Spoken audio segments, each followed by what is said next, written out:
Different uses of Kaffir by white South Africans and Muslims.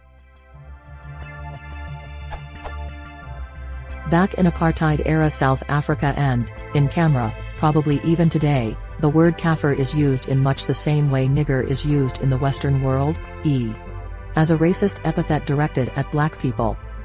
Recently I realized that Muslims use the word to indicate non-Muslims or non-believers.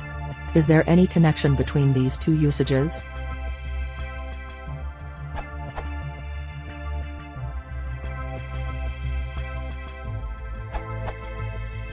In Kipling's story A Sahib's War, a Sikh is caught up in the Boer War and says, Kurban Sahib appointed me to the command, what a command for me, of certain woolly ones hubshis whose touch and shadow are pollution. They were enormous eaters, sleeping on their bellies, laughing without cause, holy like animals. Some were called fingos, and some, I think, red Kaffirs, but they were all Kaffirs filth unspeakable. Elsewhere he says do not let him herd me with these black Kaffirs, hubshis are a tribe of black Indians, presumably used here where a European would say black. So evidently by the turn of the century Kaffir was used in South Africa as a term for non-believers, as a specific term, red Kaffirs, for tribes who were non-Muslim among Muslim neighbors, compare Kaffiristan, the only Afghan province which was non-Muslim, and as a term of abuse, the descending slope is obvious. P.S. Yes, he is fictional, but I have considerably more faith in Kipling's research into Indian use of language than in most historians.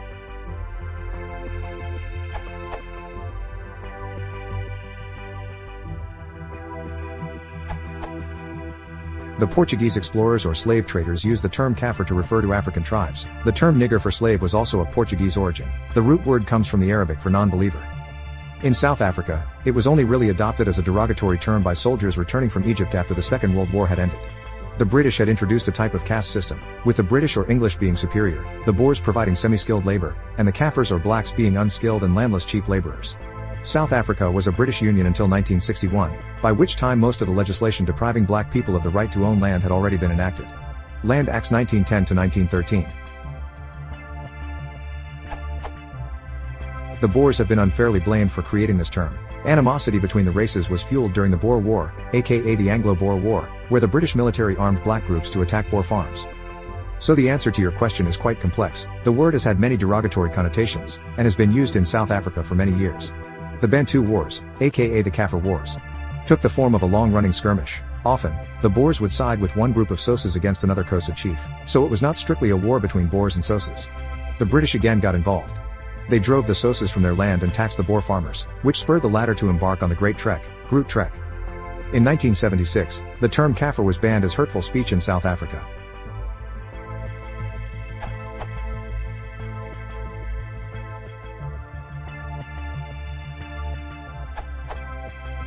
The pejorative usage from South Africa, comes from the Arabic word, see, this URL.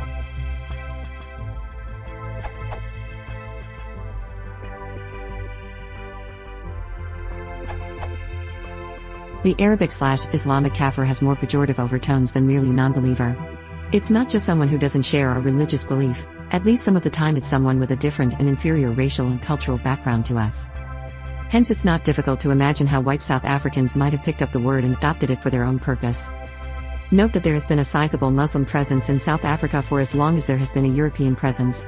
People of Indian and Middle Eastern origin were less segregated than blacks in apartheid-era South Africa. Particularly in Cape Town, whites and Arab Muslims lived side by side.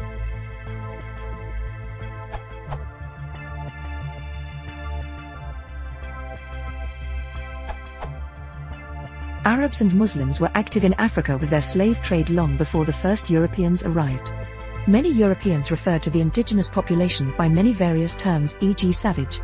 As the Muslims had more experience with these people and their behaviors, it's therefore not surprising that their name for them, viz. Kaffir, was borrowed by the Europeans. Note that all non-Muslims were cruelly treated by Muslims irrespective of race.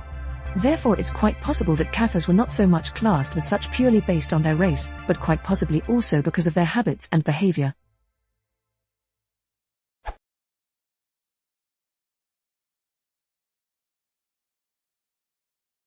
If you want to support the channel, please consider subscribing.